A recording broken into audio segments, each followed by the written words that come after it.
ایمان کا والد اپنی تینوں بیٹیوں کو اکٹھا کرتا ہے اور انہیں کہتا ہے کہ یہ پراپرٹی کے کاغذات ہیں، سب کے نام میں نے سب کا حصہ کر دیا، تم سب ان کو تھامو اور اپنے اپنے گھر میں خوش رہو۔ لیکن سب بیٹیاں انکار کر دیتی ہیں حصہ لینے کے لیے۔ وہ کہتا ہے کہ یہ میری آخری خواہش سمجھ کے چاہے کچھ بھی سمجھو۔ اپنے باپ کو سمجھاتی ہے کہ بابا آپ پریشان نہ ہو، اب میں نے بھی اپنے سیکھ لیا ہے کہ کس طرح سے میں نے اپنے گھر کو چلانا ہے اور میں کبھی بھی آپ کے گھر کو بکنے نہیں دوں گی۔ لیکن ایمان دور کھڑی ہوتی ہے۔ ایمان کہتی ہے کہ ہمیں یہ سب آپ کے پیسوں کے آپ کا علاج کروانا ہے، نہ کہ ہمیں یہ پراپرٹی چاہیے۔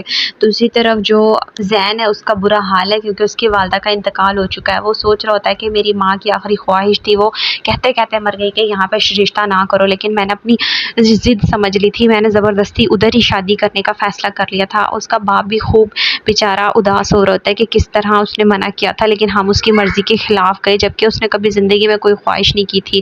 ایمان کال کرتی ہے زین کو، اس سے پوچھتی ہے کہ کیا ابھی بھی سب کچھ ٹھیک ہو سکتا ہے؟ تو زین کہتا ہے تم نے سب کچھ تو میرا ختم کر دیا ہے، میری والدہ تک تو تم نے چھوڑی نہیں، اب مر گئی ہیں، وہ اس دنیا سے چلی گئی ہیں، اور اب میرا اور تمہارا کبھی ایک نہیں ہو سکتا۔ اور ہاں میری بد دعا ہے کہ تم کبھی خوش نہ رہو، تم بھی اپنے وقت ایک ایک پل کے لیے تڑپو اپنی زندگی میں خوشی حاصل کرنے کے لیے، لیکن تمہیں مل لینا۔ سلار کے ماموں کے پاس اس کی بیوی کی کال آ جاتی ہے کہ تم انہی کی خدمت میں کرتے رہو گے یا ہمارے پاس بھی آؤ گے؟ تو وہ تھوڑا سا ٹائم مانگتا ہے۔ وہ کہتا ہے جیسے ہی سلار کی شادی ہوتی ہے میں آتا ہوں۔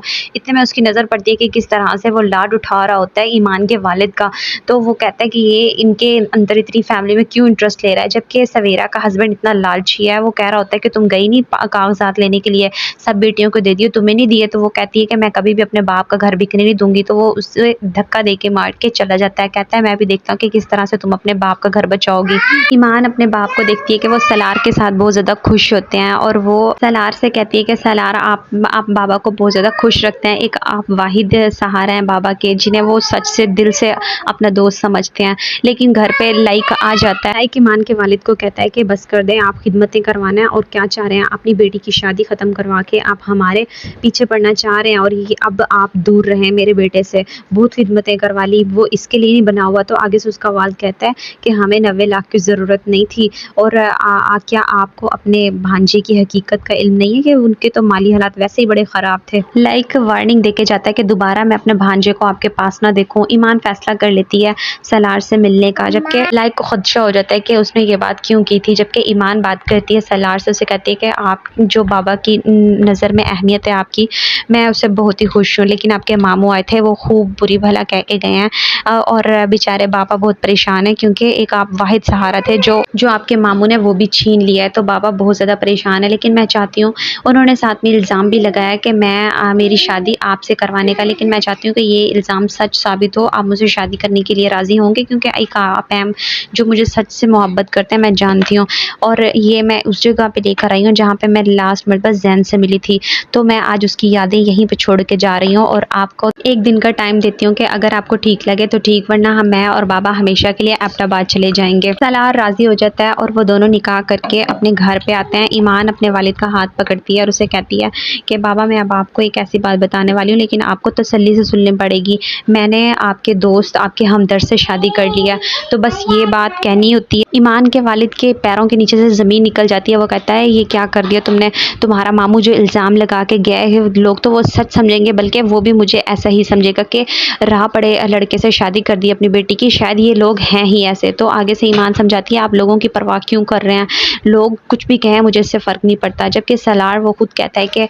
میں آپ کا پہلے بھی دوست تھا، پہلے تو میں ایک ہمدردی کے طور پہ آپ سے محبت کرتا تھا، لیکن اب مجھ پہ فرض ہو گیا ہے، آپ میرے باپ ہیں، آپ میرے بہت ہی اچھے دوست ہیں اور میں آپ کا سر کبھی جھکنے نہیں دوں گا۔ تو والد کہتا ہے ٹھیک ہے، تم ایسا کرو اپنے گھر والوں کو لے کر آؤ اور خوشی خوشی میری بیٹی کو رخصت کر کے لے کے جاؤ۔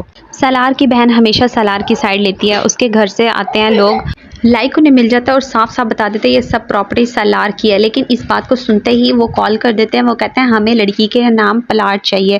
تو وہ کہتے ہیں اچھا یہ اتنے لالچی قسم کے بندے ہیں، ہمیں تو رشتہ ختم کروانا پڑے گا کسی بھی طرح سے، لائک کو خبر نہ ہو۔ بس اب اتنا ہی کہنا ہوتا ہے کہ ایمان اپنے باپ کے پاس جاتی ہے، اسے کہتی ہے آپ کو پتہ ہے میری شادی ہوئی ہے تو آپ سے مہندی لگواتی نہیں ہوں، پلیز ابھی بھی میرے ہاتھ پہ مہندی لگائے نا۔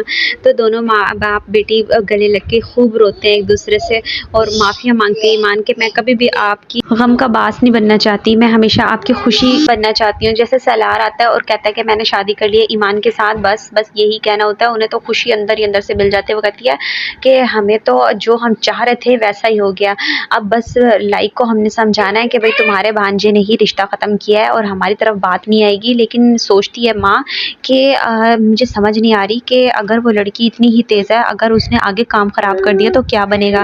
ایمان کال کرتی ہے سالار کو، اسے پوچھتی ہے تم نے گھر پہ سب بتا دیا خیر ہے؟ تو وہ کہتا ہے کہ ہاں میں نے اپنی والدہ کو بتا دیا ہے۔ ایمان پوچھتی ہے کہ کوئی مسئلہ تو نہیں ہے نا؟ تو وہ کہتا ہے کہ ہاں مسئلہ تو تھا، مسئلہ تو ہے کیونکہ میری بہن کا بھی رشتہ ہوا پڑا تھا، ہم دونوں کا وٹا ساٹا ہونا تھا۔ ایمان یہ بات سن کے بہت زیادہ غمزدہ ہو جاتی ہے کہ مجھے معاف کر دے۔